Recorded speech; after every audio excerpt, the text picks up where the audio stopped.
I never thought a single conversation could shatter my world. One minute, we were planning our wedding, picking out invitations, and discussing honeymoon destinations. The next, she sat across from me at our favorite cafe, fidgeting with her fingers, refusing to meet my eyes. I think we need a break. I blinked, my heart pounding in my ears. A break? I echoed, trying to mask the panic bubbling in my chest. There's someone else, she admitted, her voice barely above a whisper. I need to figure things out. That was all it took. 5 years of love, memories, and loyalty discarded like yesterday's news. I wasn't the kind of guy to beg. If she wanted to explore new options, I wouldn't stand in her way. I stood up, tossed a few bills on the table, and walked away without another word. By the next morning, I had packed my bags, quit my job, and left the city where we had built our life together. I refused to be a backup plan. Moving to a new city was the best decision I ever made. I got a new job, made new friends, and started over. Life was peaceful, until the messages started. At first, they were innocent. Hey, can we talk? Then they became desperate. I made a mistake. Please, just hear me out. I ignored every single one. Then, my friends started noticing a woman lurking around my new apartment. A familiar car parked near my office. A figure watching from across the street. She wasn't just reaching out. She was stalking me. The first time I saw her outside my apartment, I thought I was imagining things. It had been 6 months since I left my old life behind, 6 months since I last saw Isabella, the woman I once planned to marry. I had rebuilt myself in this new city, turning my heartbreak into fuel for success. I landed a solid job, got a sleek new apartment, and finally started feeling like my old self again. But then, one evening, as I left work, I saw a car parked across the street. A black sedan, windows tinted just enough to obscure the driver's face. I shook it off as paranoia. It was a big city, plenty of people had black sedans. Then I saw her at the grocery store.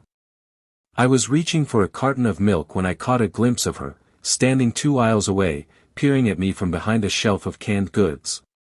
Our eyes met for half a second before she turned and disappeared. I dropped the milk. My heart pounded in my chest. Was that really her? Was I losing my mind? I abandoned my cart and walked out, glancing over my shoulder the entire way home. The next day, I got my answer. I woke up to a text message from an unknown number. I miss you. Can we talk? I stared at the screen, my blood running cold. I knew exactly who it was. I had changed my number when I moved, but somehow, Isabella had found a way to contact me. I blocked the number without responding. That afternoon, my coworker, Jason, nudged me during lunch. Hey, man, do you know some chick with brown hair, tall, kinda fancy looking? I stiffened. Why? Because she was here earlier. Said she was looking for you but didn't want to bother you at work. Seemed anxious. I felt the ground shift beneath me. I stood up so fast that my chair screeched against the floor. Jason raised an eyebrow. Dude, are you okay? No. No, I was not. I stormed outside, scanning the street, but she was gone. That night, my doorman handed me an envelope. No return address, he said, watching me with curiosity. I opened it with shaky fingers. Inside was a single photograph, one that made my stomach drop. It was a picture of me. Taken that morning. I was in my suit, walking into my office, completely unaware that someone had been watching.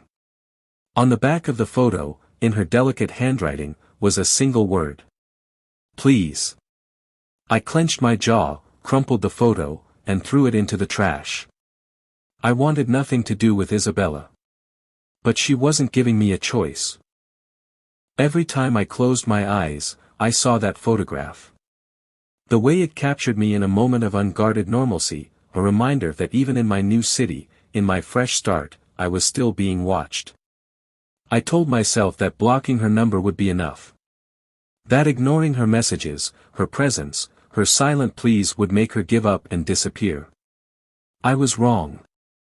The next morning, I walked out of my apartment building to find a bouquet of white lilies sitting on the hood of my car.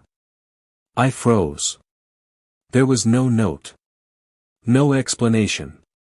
Just the flowers, pristine and untouched, waiting for me like a ghost from the past. My heart pounded. I scanned the street, the sidewalks, the rows of parked cars.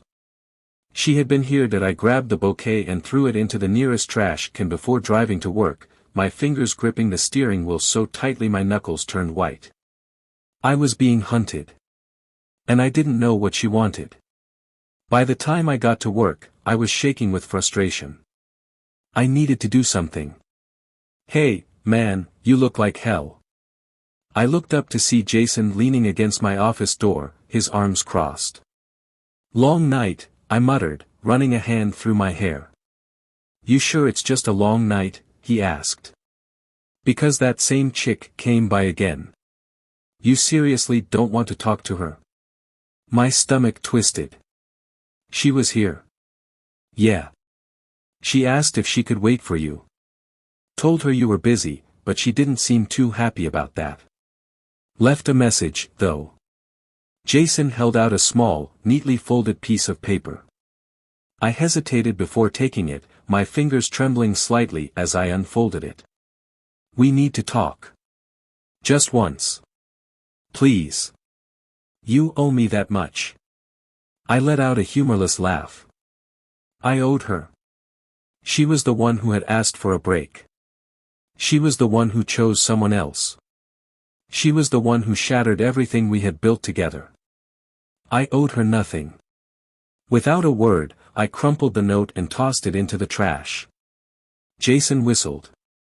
"Damn. That bad?" "You have no idea," I muttered, turning back to my computer. I tried to focus on work, but my mind refused to cooperate. Questions kept circling in my head.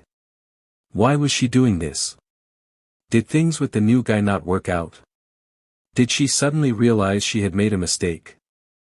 Or was this something else entirely? My gut told me to let it go. To keep ignoring her, to let time and distance do their work. But another part of me, the part that had loved her once, felt something disturbingly close to curiosity. What if there was something I didn't know? I thought I had made my decision. I thought I could just ignore her and move on. Then her parents showed up. It was a quiet Saturday afternoon. I was in my apartment, trying to enjoy a rare day off, when my doorbell rang. I opened the door and felt my stomach drop. Standing there, looking as uncomfortable as I felt, were Isabella's parents. Her father, Mr. Carter, was a tall, stern-looking man with graying hair and an expression that rarely showed warmth.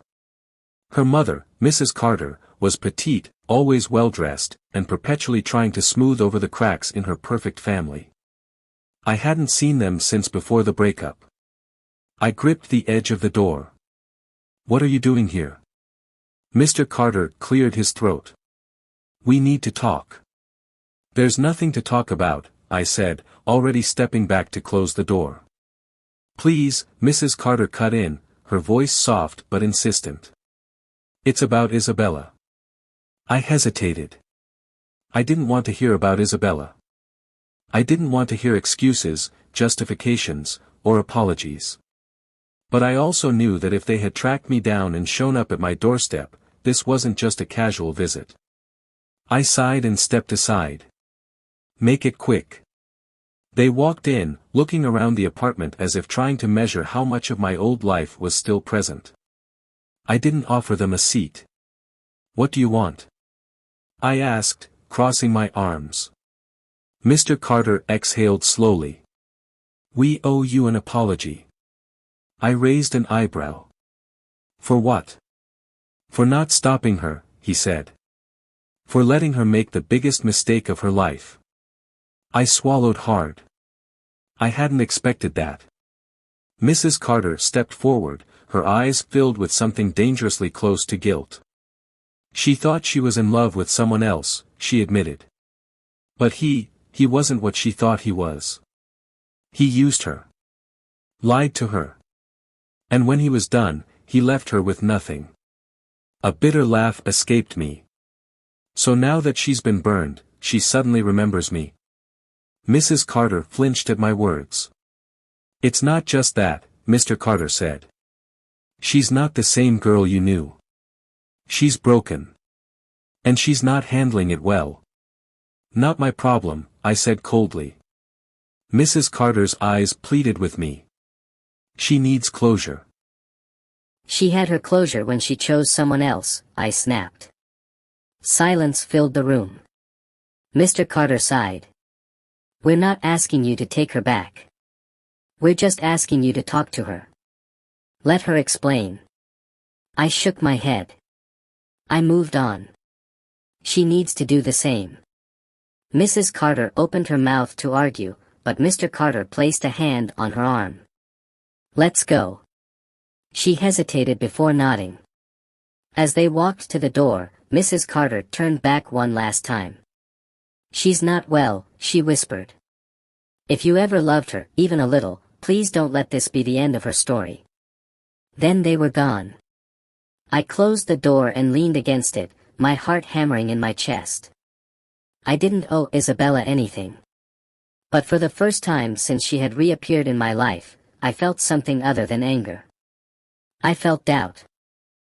I spent the next few days trying to shake off the conversation with Isabella's parents. I told myself it wasn't my problem. I told myself that I owed her nothing. But no matter how hard I tried, Mrs. Carter's last words echoed in my head. She's not well. If you ever loved her, even a little, please don't let this be the end of her story. I had loved her. Once. Deeply. I had seen my future in her eyes. And even though she had broken me, had left me for someone else, there was still a part of me, buried deep, that wanted to know why. So I made my decision. I would meet her. Just once. Just to hear her out. And then I would walk away for good. I texted her. Meet me at the old coffee shop tomorrow at 5 p.m. One conversation. That's it. Her reply came instantly. I'll be there. The next evening, I arrived at the cafe early. It felt surreal being back in the same place where, months ago, she had shattered my heart with a single sentence. I sat at a corner table, facing the door. And then, at exactly 5 p.m., she walked in. Isabella. She looked different. Not the confident, glowing woman I had once known. She had lost weight, her face was pale, and there were dark circles under her eyes. She wasn't wearing the expensive outfits she used to love. Instead, she looked fragile. Our eyes met, and for a moment, she hesitated, as if afraid I would disappear. Then, cautiously, she made her way to the table. Hi, she whispered. I nodded. Sit. She lowered herself into the chair, wringing her hands together. Thank you for coming. I leaned back, arms crossed. Talk. She swallowed hard. I don't even know where to start. How about why you're stalking me? I said, my voice sharper than I intended. She flinched. I wasn't. I mean, I didn't mean to. She exhaled shakily. I needed to see you. Why? Her eyes filled with unshed tears. Because I made the worst mistake of my life. I clenched my jaw. I wasn't here for excuses. You wanted a break. You chose someone else. And now that it didn't work out, you expect me to what? Take you back? She shook her head quickly. No. I don't expect anything. I need you to understand. I didn't respond, so she continued. I thought I was in love with him. He was exciting, charming, and he made me feel like I was missing out on something bigger. But I was blind. He didn't love me. He used me. He made me cut off everyone, isolated me, drained my savings, and then, when he had nothing left to take, he walked away. She let out a bitter laugh, wiping her eyes. I lost everything, and the worst part. I deserved it. Because I did the same to you. Silence stretched between us. I should have felt satisfaction. I should have enjoyed watching her suffer the consequences of her choices. But instead, I just felt tired. I'm not here to beg for you back, she whispered. I know I don't deserve that. But I need you to know. I never stopped loving you.